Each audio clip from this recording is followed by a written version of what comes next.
manahol kay nakakuan man ito. Hindi ka sa telefon. Mabutan ang bola. Ito kay mag-picture ulo. Ay, sibil ba? Sa nagdano para sa langit. Ito ka naman dahil sila dito po daw.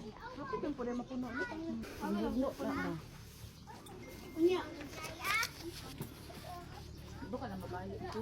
Paano mga isda? May hagdanan. Daan ba ang tanong ko? Hagdanan. Pag may hagdanan nga. Baba mo ba? Nagsaarsa pa kada kung naimuanhi. Ay, dito sa kini. Plywood na ako lang. Tiglamkat. May pisik. Ibalhin na niya niya dito. Lumuhi na ang antong yun. Wala.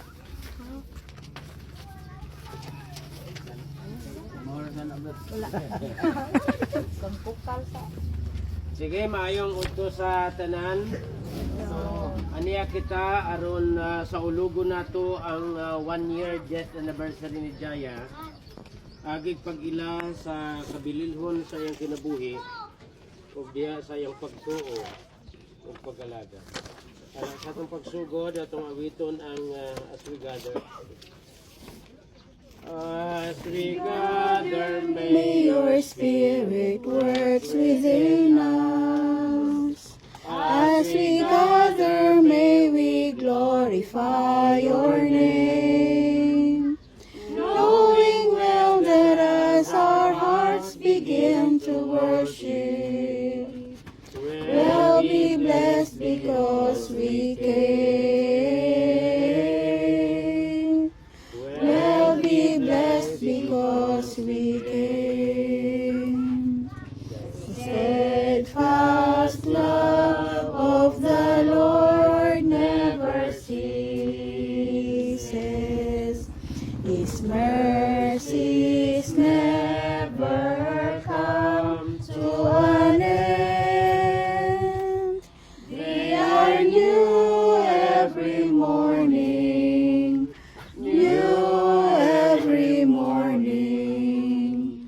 Great is thy faithfulness, O Lord. Great is thy faithfulness.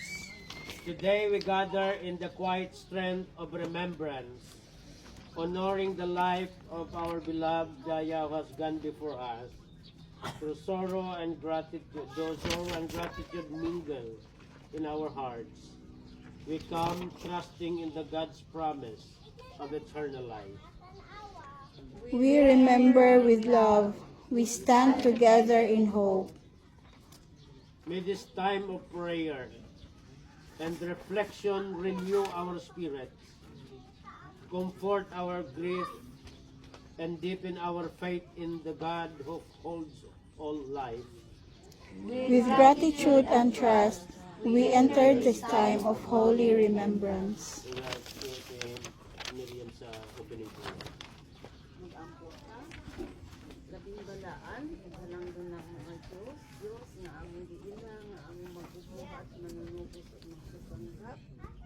Intak na sa kautuhon, Lord God, niya karon ilang katawhan, diin, nagat diusa sa pagtigom, alang sa paghandong, mga buhi sa ganang kaigsoon si Jaya, ang kaliwan na, o among mga paghangyo, ang presensya, magauban ka namon. Samtang kami, O Diyos, magkadayan sa among mga buluhaton. Panalanginan mo, kami, O God, ang among paghandong, mga hinaot unta, nga mudangat diya sa inyong presensya, O God, aron ikaw, magapataliwala ka namo, nga malampuson ang among pag-servisyo ng pagtuha. Sa ngalan mo sa Amahan, Anak, Espiritu Santo, kini among mga pag-ampo. Amen. Ayan sa hymn of praise at tumawisin atong dayigon. Atong dayigon,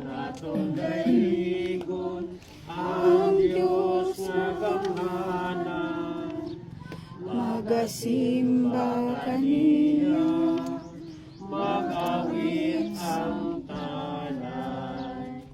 Iyang ngalan ang isang iyo sa kanunay. Siya daigon sa langit, daigon sa yuta. Ang panalangin sa atong Diyos, mauray pangitaon. mag-alagad kanunay, ang sukod niya sundon. Iyang gugma maoy, atong danon gayud. Mga panalangin, dayan maangkon. Kita mo salig ug mag-ahalat, atong kinabuhi. Ang tanan tayo tugyan, di alam kaniya. Panalangin nga gikan sa Diyos, kanatoy hatag niya.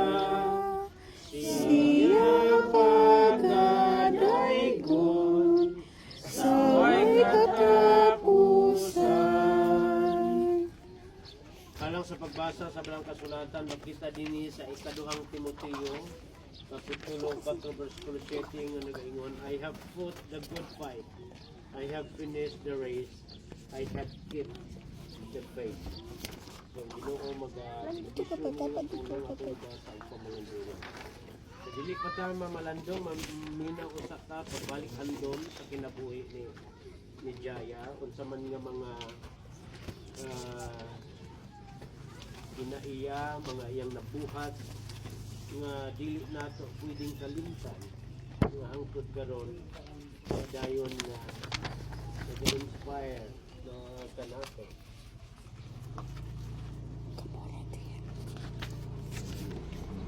Dili ko ba? Magbasa ng baka diri.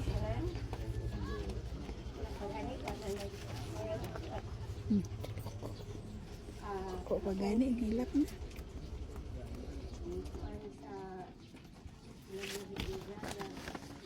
Ikan sa iyang pagkagamay nga bata. Siya, utang di kaayo nga makabata. Ganit ka na nga. Ngayon, ito na sa iya, dili di siya kulit yung pagkabata. Hantod niya, nahantong siya. High school niya. Wala di ko'y kuan kang Jaya, wala di ko'y labad sa iya ha. Kuan din siya kaayo.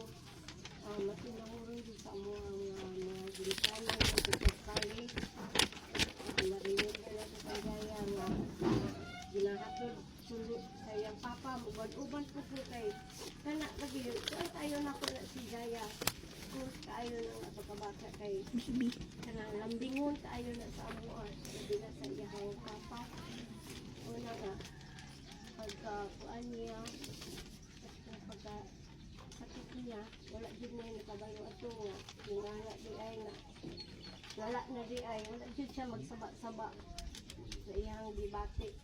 Wala nga, hantod karon sa inong di ko nga, wala di ko kakuan nga, gusto nga nagamay nga, anak nga, mga nga, ito'y dibati, wala din na niya bisang sa amo ang kagoron. Hindi ko gusto nga, wala kami. Kaya kuan mo,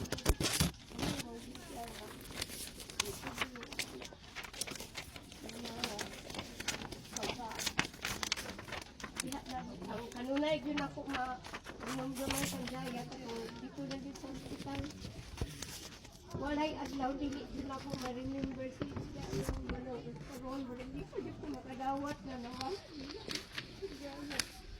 Halos kada adlaw ni maandi din niya mga hupay-hupaya ako gibati kay naiinom na magbobo na daw ko na ako magibuhat pero dili pa din.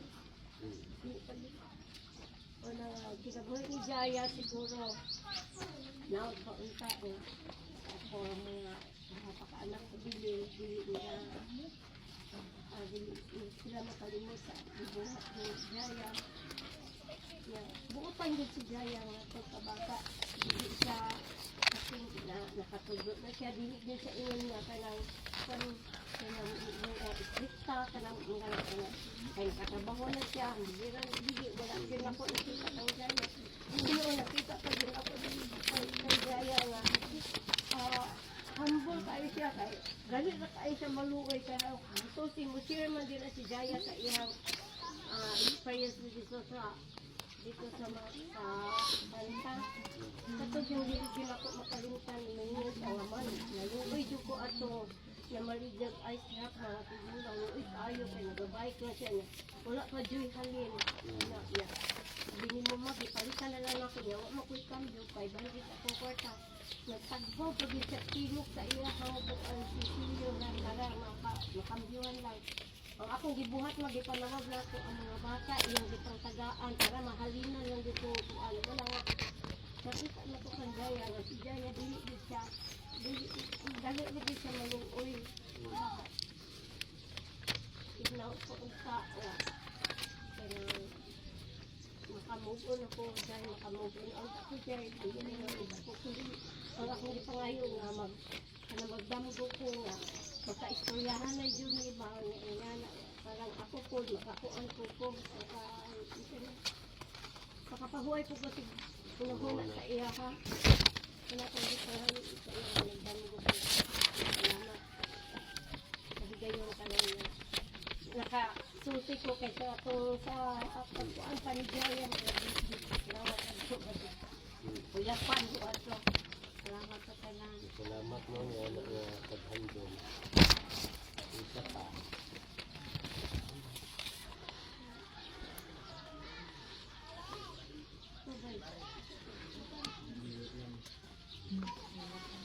Sige no,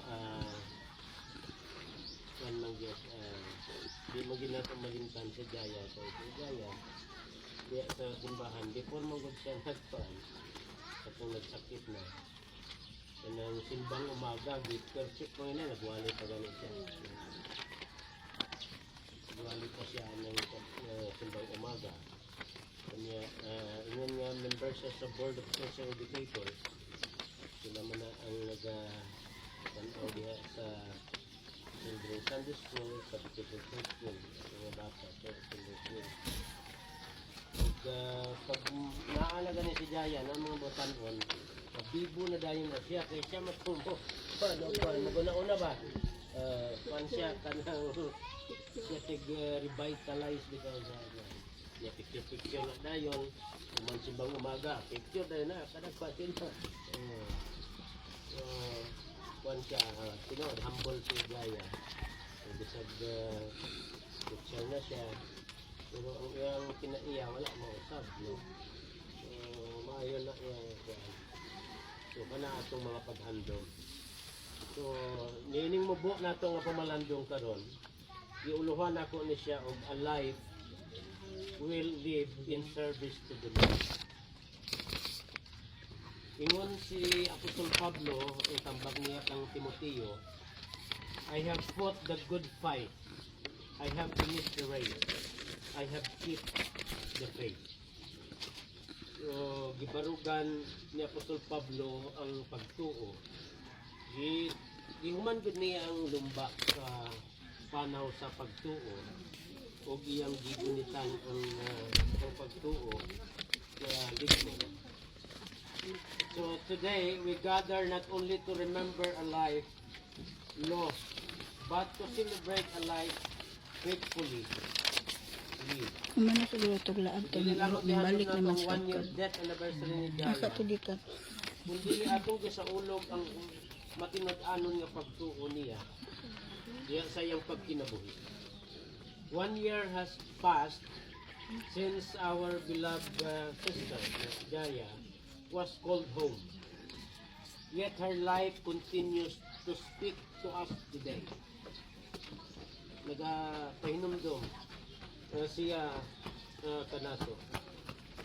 She was young, bata pa mag-iyon siya.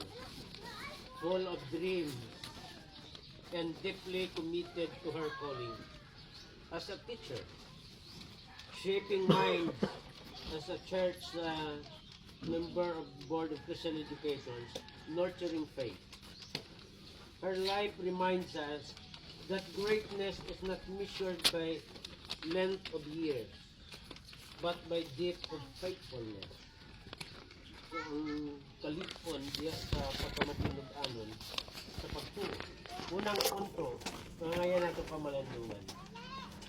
A life committed to the calling of God. Nung teaching minute, dogay si Jaya na himong teacher sa kinder sa simbahan. Na 5 years siya, so isa gamay pa ang sweldo at kayo kay mayroon ng mga bata diha nga nag-enroll sa MCDC. Pero ang iyang commitment, ang iyang love to teach, labi na sa ministry kay eskwelahan man sa simbahan. So a life committed to the calling of God. Ngon ang Colossians 3:23, whatever you do, work at it with all your heart, as the working for the Lord. Kung sa may imong buhaton, buhatang kinasing-kasing. Tungod kay gibuhat nimo kini alang sa Ginoo. So she did not separate her profession from her faith. Wala niya gibulag ang iyang profession nga magtutudlo iya sa iyang pagtuo. As a teacher, she did not more than educate. She inspired and guided and cared. Iyang giatiman ang mga bata as ingon nga nagatudlo diha sa mga bata sa simbahan, labi na sa vacation church. She gave her time, energy, and skills for God's glory. Na siguro po, nga mag-glory na po sila po baka ang iyang full commitment ba sa simbahan, ang iyang pagkabuutan. So serving God is not limited to the diha sa eskwelahan, kundi sa simbahan, eskwelahan, community. It happens in classroom, offices, and everyday tasks niya. So, pawalihon ni mo na, patudloon ni mo diha sa simbahan sa mga bata, hindi na siya magbalibad. So, a second point, no, na atong pamalandungan, a life that keep the faith until the end. Ang usa ka klase ka kinabuhi ni Jaya nga iyang gikuptan ng pagtuo hangtod sa iyang kamatayan. Kaya kang Pablo ngayon sa I have kept the faith. So though her life was short, her faith was strong. Kasi kung imong ihapon ang iyang edad mo, wala mang ginakayo. Pero ang iyang pagtuulig-on. She remained committed even when life was not easy. Kasi gani padulong na itong marunong sakit. So, pero pag meeting na mo sa Board of Christian Educators, naagihapon siya. No? She continued to serve without seeking recognition. She showed that faithfulness is proven in consistency. Yung iyang pagkamatinud-anon, iyang ipamatud-an niya, consistent na siya. May undang-undang ba? Iya sa pag-alagad sa Ginoo. So her life tells us, it is not how long we live, but how faithfully we live for God. Dili importante yun sa kataas ang imong kinabuhi. Hindi lang importante kung giunsa nimo pag kinabuhi, ang imong kinabuhi kang Kristo. Inayaban nga taas o tinuod ang kinabuhi. Pero badlungon sa kapiling ba? Pero iya, mubo may ang kinabuhi, pero meaningful, fruitful, makahuluganon. Wa niya gisayangan ang iyang panahon. Then the third point that we need to reflect. A life that continues to inspire. Kung magunigan ng tawag gani. Kaning aligri maguni siya kayo si Jaya kaning pag naa ng iyang presensya sa mga batanon, iyang people, ma-lively lagi. Yung kanji maguna-una man na siya uban sa pabibo. So a life that continues to inspire. So matter pa sa Hebrews chapter 12 verse 1, we are surrounded by such a great cloud of witnesses. So even in her absence, her legacy remains. Kasi wala na siya physically, pero ang iyahang legacy nagpabilin din ka nato. In the lives of the students, she taught. Ituduan niya ng mga estudyante. In the church, she served. In the people, she encouraged and loved. Katauhan, diya sa pamilya ngayon. So her story is not finished. It continues ina. Ang storya sa iyang kinabuhi, wala matapos. Nagpabili na kanya sa atin. So the greatest tribute we can give is not just remembrance, but imitation. Ang pinakataas na pagsaludo nato sa iya o paghandom karon, dili lang simple nga gihandom nato siya. Kundi lang yung maayong mga buhat, maimot po natong buhat. Mga tayo pinakataas nga pag-tribute, paghatag natong tribute ba sa iya. So the greatest tribute we can give is not just remembrance, but imitation. Ang iyang likon nga pagsuo, ang iyang dasig nga pag-alagad, ang iyang malipayon nga kinabuhi, bisa nagsakita, di magyapang magtugan, kaya di siya gusto nga mag-uol ang iyang pamilya. Mas pilion niya nga siya ay mag-sekretisyo. A life that continues to inspire. Then sa katapusan, the hope we hold in Christ. Ingon si Kristo diha sa John 11:25, I am the resurrection and the life. So, ingon siya nga ako mao ang pagkabanhaw o ang kinabuhi. Tumao kini ang paglaom nga angayan natong putan. Today we grieve. Buol gyapon ta, no? But not without hope. Nabuol ta, pero natay paglaom. So death is not the end for those in Christ. She now rests in the presence of the Lord. She faithfully served. Kung kinakisiguro naman tanga, paulay na siya, pauban sa presensya sa Ginoo. So our sorrow is real, but so is our hope. Tinuod, mabuol, magit ka, kay isod man dawatin, kay pero, naatay paglao. Because Jesus, there is eternal life. Because Jesus, there is reunion. Magkitairat na po niya. Because of Jesus, there is peace beyond grief. Diya kung Kristo adunay kalinaw, luyo sa atong mga kasubo. In conclusion, mga igsoon, a year has passed, but her life still speaks to us today. A life of faithfulness, a life of service, a life of quiet but powerful ministry. Muna kinabuhi ni Jaya. Let us ask ourselves, are we living with the same dedication? Na kinabuhi ba usab kita sama sa iyahang usa ka dedikado nga kinabuhi? Are we serving God where we are placed? Dahil ba tagahapon nag-aalaga sa Ginoo bisag asa ta no at tangga trabaho. Are we keeping the faith? Ato bang gibarugan ang atong pagtuo? Sama sa pagbarog ni Jaya sa pagtuo niya sa Ginoo hangtod sa iyang kamatayon. So hinaot nga kining pulong sa pagdasig. Let her life challenge us. Ang iyang kinabuhi mo dasig nato. Be faithful where God has placed you. Kung matinud-anon kita, kung asa ka gibutang sa Ginoo. Serve without seeking recognition and live each day as an offering to God. So one day, may we also say, ingon ni Pablo, I have fought the good fight. I have finished the race. I have kept the faith. So God bless, no? kaninyong tanan. Sa ngalan sa Amahan, Anak ug Espiritu Santo. Amen. So alang sa katapusan ng awit sa paglaom at ang awitan ng Standing on the Promises.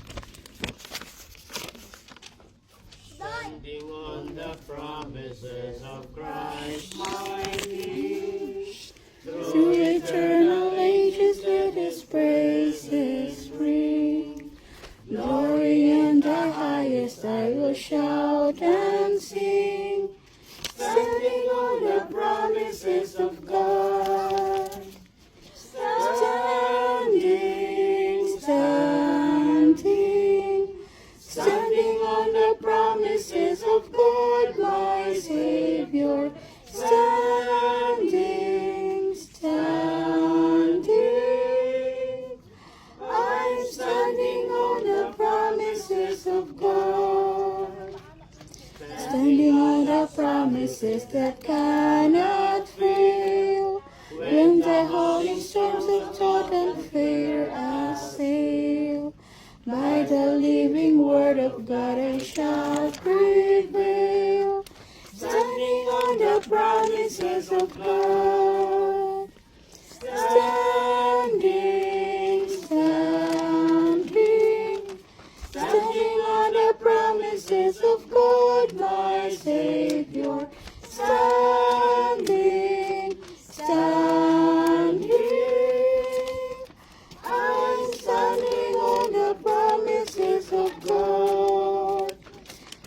Standing on the promises I know can see, perfect presence cleansing and the blood for me.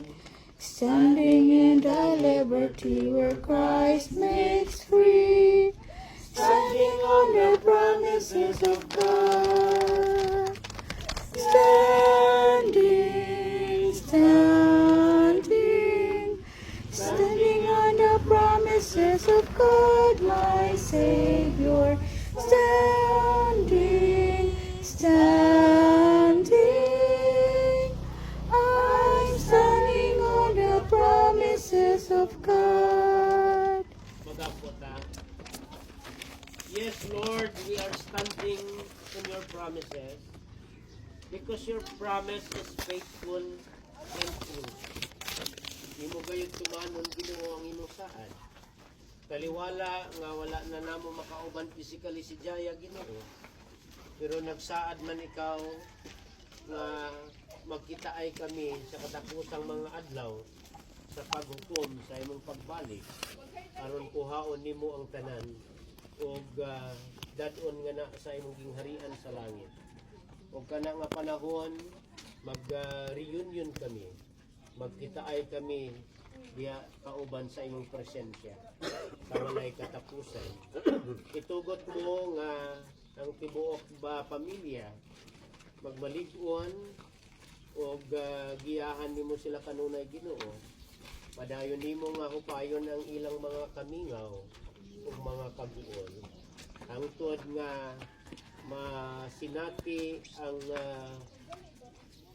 dugang pagsabot alang sa pagdawat niini, alang sa pagmubon sa lain nga kahimtang sa kinabuhi ingon nga wala na si Jaya kauban niya. Padayon ka Ginoo nga mag-sustain sa imong grasya ug kaluoy. Nga mo'y maghatag kanila og bagong paglaom. Mo'y maghatag kanila sa kalinaw. Nga mo'y maghatag kanila sa kasiguruhan sa kinabuhi. So yun ining kalibutan, kadagag kalisdanan, mga sakit, mga problema, mga kalamidad. Pero diha kanimo among puktan ang bagong paglaom. Among barugan ang among pagtuo o among humanon ang among lumba sa pagtuo ug pagalagad hangtod sa imong pagbalik. Ang imong panalangin, ang imong pagpakamaayo o ang imong kalinaw, ang imong kalipay o gugma, imong atestinati Ginoo, nining imong makatawhan. Kay ang Dios nga Amahan, Anak ug Espiritu Santo, mahigugmaon siya kanatong tanan. O ang iyang gugma mao'y magbugtos kanato aron masinati nato ang tinuod nga kalinaw ug kalipay nga dili kahatag sa kalibutan. Magauban siya kanato gikan karon ug hangtod sa walay katapusan. Amen. Amen. Amen.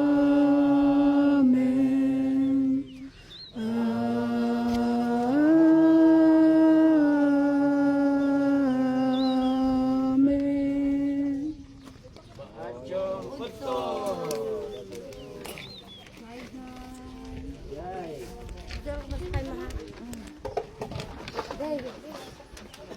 Ang iyang kuan ma, iyang Pepsi, iyang nada, ibutang na pati botelya. Abrihi lang. Bakit ka?